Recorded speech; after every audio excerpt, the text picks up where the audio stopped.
कोथरूड मतदारसंघाकडे, कारण कोथरूडमध्ये चंद्रकांतदादा पाटील हे या ठिकाणी निवडणुकीच्या रिंगणात उतरलेले आहेत आणि कोथरूडमध्ये नेमकं काय होतं ते देखील आपण, कोथरूडची जनता नेमकी कोणाला निवडून देते हे देखील आपण पाहणार आहोत। कोथरूडच्या जनतेनं यावेळेस पुन्हा एकदा चंद्रकांतदादा पाटील यांना संभाव्य आमदार म्हणून त्यांचं नाव पुढे आलेलं आहे, त्यांनाच पसंती दिली असं दिसतंय। कोथरूडकरांनी भाजपला इथं पसंती दिलेली आहे आणि ठाकरे गटाकडून चंद्रकांत मोकाटे यांचं जे आव्हान होतं ते आता संपुष्टात येऊ शकतं असं सध्या तरी दिसतंय। चंद्रकांतदादा पाटील इथून विद्यमान आमदार देखील आहेत कोथरूडमधून आणि आता पुन्हा एकदा चंद्रकांतदादा पाटील यांना कोथरूडकर जे आहेत ते पसंती देत आहेत असं सध्या तरी दिसतंय, कारण कोथरूडच्या जनतेने चंद्रकांतदादा पाटील यांना दुसऱ्यांदा संधी द्यायचं ठरवलंय आणि म्हणूनच चंद्रकांत मोकाटे ठाकरे गटाचे उमेदवार जे आहेत त्यांना इथं पराभवाचा सामना करावा लागू शकतो। चंद्रकांतदादा पाटील यांच्यासाठी ही महत्त्वाची आणि खरं तर आनंदाचे हे आकडे असं म्हणावे लागेल।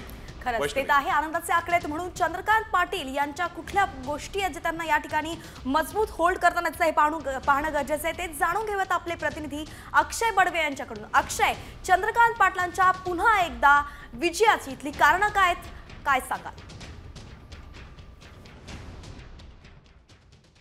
भाजपसाठी राज्यात जर कुठला सुरक्षित मतदारसंघ असेल तर तो म्हणजे कोथरूड विधानसभा मतदारसंघ।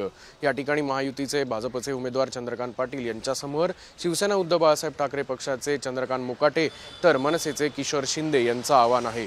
कोथरूड विधानसभा मतदारसंघ हा भाजपचा सत्ता केंद्र मानलं जातं, कारण या ठिकाणाहून एक केंद्रीय मंत्री, राज्यसभेचे खासदार तसेच पुणे महापालिकेतून सर्वाधिक नगरसेवक याच विधानसभा मतदारसंघातून येतात।